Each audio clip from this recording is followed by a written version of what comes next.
معصیت اور گناہ کے علاوہ ہر کام میں والدین کی اطاعت ضروری ہے۔ گناہ کو چھوڑ کر والدین جس کام کا بھی حکم دے اس کو سر آنکھوں پر رکھنا چاہیے، اس کو ہر دم ادا کرنا چاہیے، والدین کے ہر کام کو انجام دینا چاہیے، بہانہ نہیں کرنا چاہیے۔ آج معاشرے کے اندر انسان اپنے اولاد سے پریشان نظر آتے ہیں، انسان اپنے اولاد کے لیے بد دعا کرنے پر مجبور ہو جاتا ہے۔ آپ نے بہت سارے ایسے اولاد کو دیکھا ہوگا، بہت سارے ایسے بچوں کو دیکھا ہوگا کہ اپنے ماں سے جھگڑا کرنے کی بنا پر جب اپنے ماں کا انتقال ہو جاتا ہے، جب اس کی ماں دنیا سے رخصت ہو جاتی ہے، لیکن اس جھگڑے کی وجہ سے، اس تو اور میں کی وجہ سے اپنے ماں کا تک جنازے کی نماز پڑھنے نہیں جاتا ہے۔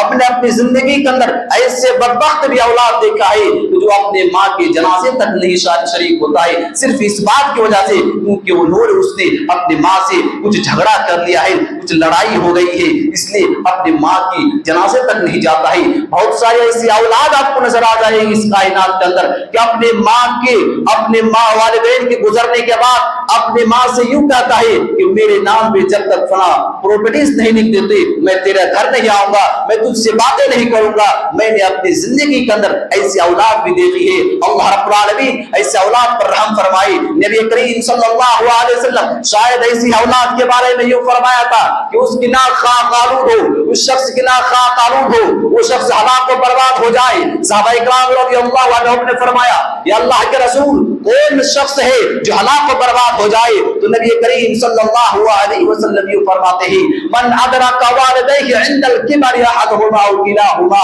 ثم لم يدخل الجنہ، کہ وہ شخص برباد ہو جائے، وہ شخص ہلاک ہو جائے، وہ شخص برباد ہو جائے جس نے اپنے والدین میں سے کسی ایک کو یا دونوں کو بڑھاپے کی عمر میں پایا اور ان کی خدمت کر کے اپنے آپ کو جنت کا مستحق نہ بنایا۔ ایسی اولاد کے بارے میں نبی کریم صلی اللہ علیہ وسلم نے فرمایا کہ وہ شخص خاک آلود ہو جائے، اس کی ناک خاک آلود ہو۔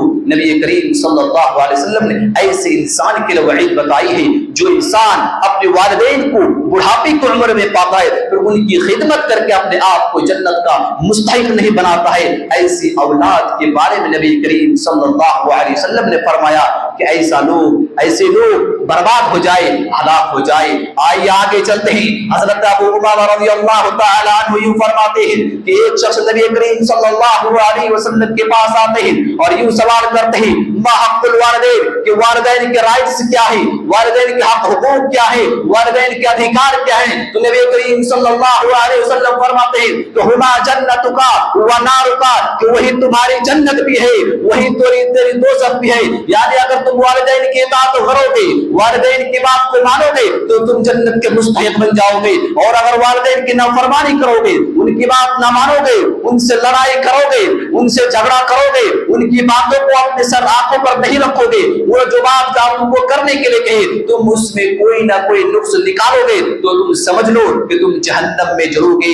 نبی کریم صلی اللہ علیہ وسلم نے فرمایا والدین کے بارے میں کہ وہی تمہارا جنت بھی ہے وہی تمہارا دوزخ بھی ہے۔ اب تم جیسے استعمال کرو گے تم اس کیٹیگریز میں جاؤ گے۔ اگر تم جنت والے کام کرو گے، اپنے والدین کی باتوں کو مانو گے تو گویا کہ تم جنت کے مستحق بن جاؤ گے، اور اگر والدین کی باتوں کو ٹھکرا دو گے، والدین کی باتوں کو یوں اڑا دو گے، والدین کی باتوں کو ایک کان سے سنو گے اور دوسرے کان سے نکال دو گے تو گویا کہ تم جہنم میں جلو گے۔ نبی کریم صلی اللہ علیہ وسلم کے پاس ایک شخص آتا ہے اور یوں سوال کرتا ہے من حق الناس بحسن صحابتی، یا اللہ کے رسول اس روئے زمین پر اس کائنات میں میرے سب سے زیادہ حسن اخلاق کی، میرے سب سے زیادہ حسن اخلاق کے مستحق کون ہے، وہ کون انسان ہے جس کے ساتھ میں سب سے زیادہ اچھا برتاؤ کروں؟ تو نبی کریم صلی اللہ علیہ وسلم اس انسان سے فرماتے ہیں کہ امک کا تمہاری ماں۔ وہ انسان پھر سوال کرتا ہے ثم من، پھر اس کے بعد کون؟ تو نبی کریم صلی اللہ علیہ وسلم فرماتے ہیں کا تمہاری ماں۔ پھر انسان 3 مرتبہ یہی سوال کرتا ہے، نبی کریم صلی اللہ علیہ وسلم تینوں مرتبہ یہی جواب دیتے ہیں کہ ابو کا تمہاری ماں سب سے زیادہ مستحق ہے تمہاری اچھے برتاؤ کا، تمہاری ماں سب سے زیادہ مستحق ہے تمہارے اچھے برتاؤ کا۔ نبی کریم صلی اللہ علیہ وسلم تینوں مرتبہ یہی جواب دیتے ہیں۔ پھر چوتھی مرتبہ وہ انسان پوچھتا ہے ثم من، اس کے بعد کون یا اللہ کے رسول؟ تو نبی کریم فرماتے ہیں ثم ابو کا، پھر اس کے بعد تمہاری ماں۔ نبی